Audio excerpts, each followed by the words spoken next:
اور یاد رکھیے اللہ تبارک و تعالیٰ جو آزماتا ہے وہ اپنے لیے نہیں آزماتا، وہ تو جانتا ہے۔ اللہ تبارک و تعالیٰ خالق ہے تو بندہ کو پیدا کرنے سے پہلے ہی وہ علیم ہے، دلوں میں کیا ہونے والا ہے خطرات کو اللہ جانتا ہے، کون بندہ کیا کرے گا اللہ تبارک و تعالیٰ جانتا ہے۔ لیکن اللہ آزماتا ہے بندوں کو۔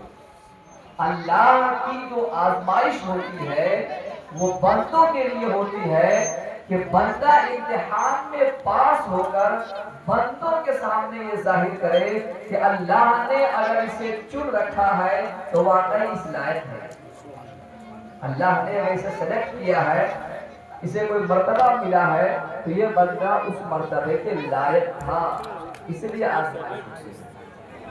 آزمائش سے، مصیبتوں سے، آفتوں سے گھبرانا نہیں چاہیے۔ حسینی صفت یہ ہے کہ بندہ مصیبت پہ صبر کرے۔ اللہ فرماتا ہے کہ ہم تمہیں ضرور آزمائیں گے، خوف سے، بھوک سے، جان کی کمی سے، مال کی کمی سے، یعنی کبھی آپ کے ساتھ وہ آزمائش ہوگی، کبھی ڈر کی آزمائش ہوگی، کبھی آپ کے ساتھ مال کی کمی ہو جائے گی، تندرستی آ جائے گی، یہ سب آزمائش ہے۔ آپ مالدار رہیں گے لیکن تندرستی آ جائے گی، کبھی جان کی کمی آئے گی، آپ کا بچہ چھین لیا جائے گا، آپ کے والدین کا انتقال ہو جائے گا، آپ کے گود میں جو بچہ ہوگا کبھی اس کا بھی انتقال ہو سکتا ہے، کبھی اللہ تبارک و تعالیٰ رزق کو کم کر کے آپ کو آزمائے گا، اور اس آزمائش سے جب آپ گزریں گے اور صبر کے دامن کو تھامے رہیں گے تو اللہ تبارک و تعالیٰ اپنے محبوب سے فرماتا ہے، آپ فرما دیں، قرآن میں اس کا ذکر فرماتا ہے وَبَشِّرِ الصَّابِرِينَ، صبر کرنے والے کو خوشخبری سنا دے، شور مچانے والے کو نہیں، حرف شکایت زبان پہ لانے والے کی نہیں، تھوڑی سی مصیبت آ جائے تو گھبرانے والے نہیں، ہائے ہائے وائے وائے کرنے والے نہیں، بلکہ اس کو آپ خوشخبری سنائے جو صبر کرنے والے ہیں، جو مصیبت سے لڑنے والے ہیں، جو حالات سے لڑنے والے ہیں، جو حالات کے آگے جھکنے والے نہیں ہیں بلکہ حالات سے لڑنے والے ہیں، وہ ایسے صابر کو آپ خوشخبری سنائیں۔ آپ دیکھیں اس آیت کریمہ کا ترجمہ دیکھیں اور اس آیت کریمہ کا آپ عملی تفسیر دیکھیں تو آپ کو میدان کربلا میں ہم لے چلتے ہیں کہ وہاں دیکھیں، وہاں خوف بھی ہے، وہاں جانوں کی بھی کمی ہو رہی ہے، وہاں رزق کی بھی کمی ہو رہی ہے، وہاں اولاد کو بھی قربان کیا جا رہا ہے، وہاں بھائی کو بھی قربان کیا جا رہا ہے، وہاں رشتہ داروں کو بھی قربان کیا جا رہا ہے، وہاں عزیزوں کو بھی قربان کیا جا رہا ہے، وہاں نوجوانوں کو بھی قربان کیا جا رہا ہے، وہاں بچوں کو بھی قربان کیا جا رہا ہے، وہاں دوستوں کو بھی قربان کیا جا رہا ہے، وہاں بھائیوں کو بھی قربان کیا جا رہا ہے، لیکن وہاں امام کا سینہ کتنا مضبوط سینہ رہا ہوگا امام پر۔ اس طرح کی مصیبتیں اور اس طرح کے آلات اگر پہاڑ پر بھی نازل ہو تو پہاڑ کا بھی سینہ اتنا مضبوط نہیں ہے کہ وہ سینہ تان کر کھڑا رہے، وہ ہل نہ سکے، لیکن یہ حسین کا قدم ہے کہ حق پر ڈٹا ہوا ہے، اور اتنی ساری آزمائش کے باوجود، اتنی ساری مصیبتوں کے باوجود وہ ایسا اٹل کھڑا ہے کہ زمین ہل رہی ہے، سورج کانپ رہا ہے، دھرتی کانپ رہی ہے، لیکن حسین کا سینہ ہے جو اتنا مضبوط ہے، چٹان سے بھی زیادہ مضبوط ہے، جو حق سے پیچھے نہیں ہٹ رہا۔ ایسی آزمائش آپ دیکھیں، اللہ اکبر، یا حسین، یا حسین، یا علی، یا علی، اللہ اکبر۔ اہل سنت کی یہاں کئی نعرے ہیں، صرف یا حسین نہ لگا ہے بلکہ یا حسن یا حسین دونوں لگا ہے، یا حسن یا حسین، بولے یا حسن یا حسن، یا حسین، یا حسن، یا حسین، یا حسن، یا حسین، یا حسن یا یا حسین۔ حسین۔ اس لیے کہ سرکار کی جب احادیث ہم پڑھتے ہیں تو اللہ کے نبی صلی اللہ علیہ وسلم دونوں شہزادوں کا ذکر کرتے ہیں، اور یہ اہل سنت اور شیعہ میں خط امتیاز کے لیے میں یہ نعرہ دے رہا ہوں کہ دونوں نعرہ لگائے، بلکہ اور آگے بڑھے، اور آگے بڑھے، اور ایک نعرہ اور ہم آپ کو دیتے ہیں، جب ہم آپ کو صرف اتنا کہنا ہے جنتی جنتی، بس کیا کہنا ہے آپ کو؟ جنتی جنتی.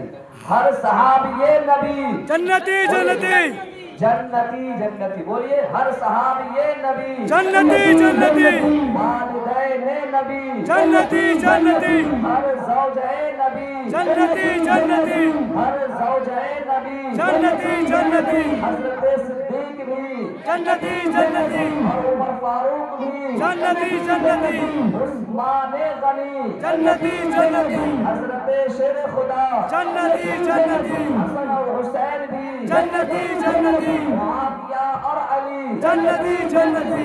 یہ بھی نعرہ لگنا چاہیے اہل سنت کی محفل سے. اس لیے کہ ہمارا جو ایمان اور عقیدہ ہے وہ یہ ہے کہ اہل سنت کا ہے بیڑا پار، اصحاب حضور نجم ہے اور ناؤ ہے عطرت رسول اللہ. سبحان اللہ سبحان اللہ. اہل سنت و جماعت کا یہ عقیدہ ہے کہ ہم اصحاب رسول والے بھی ہیں اور گھرانہ رسول والے بھی ہیں. اہل بیت بھی ہمارے دل کے اندر ہے اور اصحاب رسول بھی ہمارے دل کے اندر ہے. ہم کسی ایک کو چھوڑ کر کامیاب نہیں ہو سکتے ہیں، ہمیں دونوں کا دامن تھامنا ہے. اب یہ کتنی اچھی بات ہے کہ آدمی جب کشتی میں بیٹھتا ہے اور کشتی میں جب بیٹھتا ہے تو وہ پار ہوتا ہے وہ دریا سے، تو اس کو دو چیزوں کی ضرورت پڑتی ہے، ایک تو کشتی کی اور دوسرا ستارے کی. آج تو چونکہ آپ کشتی میں بیٹھتے نہیں ہیں، پہلے جو سفر ہوتا تھا سمندر کا سفر وہ کشتی میں ہوتا تھا. آج تو کشتی جانتے بھی نہیں ہیں، اسٹیمر جانتے ہوں گے، پانیا جہاز جانتے ہوں گے، ناؤ جانتے ہوں گے، جو بھی ہو. تو دور کا جو سفر ہوتا تھا جب آدمی بیٹھتا تھا دور کا سفر کرتا تھا سمندر میں، تو اس کو کشتی کے ساتھ ساتھ ستاروں کی عادت ہوتی تھی کہ وہ ستاروں کی چال کو دیکھ کر منزل تک پہنچتا تھا. پار لگانے کے لیے کشتی کے ساتھ ساتھ ستارے بھی ضروری ہے. اور کشتی اہل بیت اطہار یہ کشتی ہے، یہ حدیث پاک میں ہے کہ حضور نے خود فرمایا میرے اہل بیت کی مثال سفینہ نوح کی طرح ہے. حضرت نوح علیہ السلام کی کشتی یاد ہے نا، جو اس کشتی میں سوار ہوا کامیاب ہو گیا، اور جو اس کشتی سے ہٹ گیا وہ ڈوب گیا. وہ نوح علیہ السلام کا بیٹا بھی ڈوب گیا جو کشتی میں سوار نہ ہو.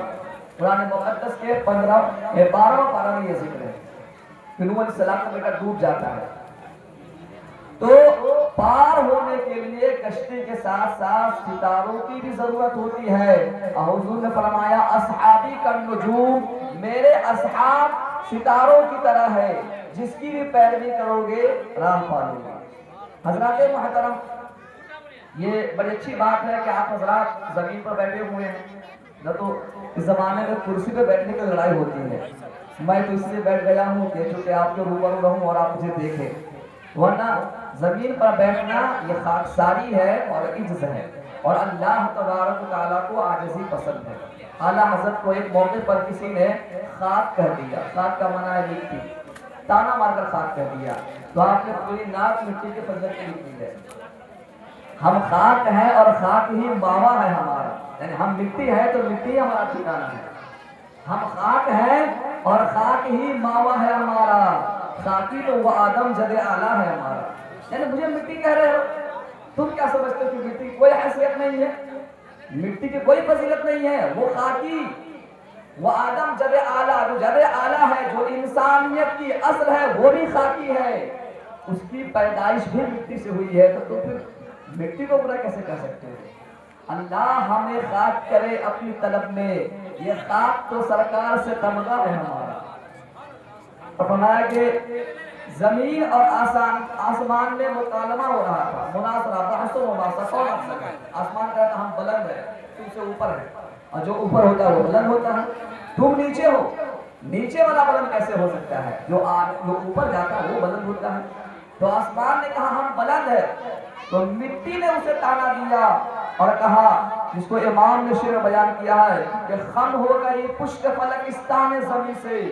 خم مطلب ٹیڑھا ہونا، خم ہو گئی پشت فلک آسمان کی پیٹھ، خم ہو گئی پشت فلک استان زمین سے. سن ہم پہ مدینہ ہے وہ رتبہ ہے ہمارا. سبحان اللہ سبحان اللہ. ہم پہ مدینہ ہے، تم پہ کیا ہے؟ سرکار تمہارے پاس گئے آئے تھوڑی دیر کے لیے، لیکن ہم پر مدینہ ہے، یہ رتبہ ہے ہمارا. اور اس نے لقب خاک شہنشاہ سے پایا. آپ کو پتا ہے یہ کس نے پایا ہے لقب خاک؟ حضرت علی رضی اللہ تعالیٰ عنہ کو حضور نے ابو تراب کہا. قم یا ابا تراب، اے مٹی والے اٹھو. اور حضرت علی کو یہ اتنا پسند آیا کہ اگر کوئی حضرت علی کو ابو تراب کہتا تھا تو حضرت علی بڑے خوش ہوتے تھے، کیونکہ حضور نے کہا تھا. اس لیے مٹی سے لگے رہنا اور یہ عاجزی بھی ہے، اور یہ بھی بتانا ہے کہ مٹی کو کم نہیں سمجھنا چاہیے. سن ہم پہ مدینہ ہے وہ رتبہ ہے ہمارا، اس نے لقب خاک شہنشاہ سے پایا جو حیدر کرار کے مولا ہے ہمارا. حضرت درود پاک پڑھی اللہم صلی علی سیدنا مولانا محمد وآلہ وصحبہ اجمعین. صلاۃ و سلام علیک یا رسول اللہ صلی اللہ علیہ وسلم. امام عالی مقام امام حسین رضی اللہ تعالی عنہ کی پیدائش سے پہلے حضرت ام الفضل بنت حارث رضی اللہ تعالی عنہما یہ خواب دیکھتی ہے اور حضور کے پاس آتی ہے اور کہتی یا رسول اللہ، میں نے ایک خواب دیکھا ہے کہ آپ کے جسم مبارک کا ایک ٹکڑا کاٹا گیا، ایک حصہ کاٹا گیا اور اس کو کاٹ کر میری گود میں دیا گیا ہے.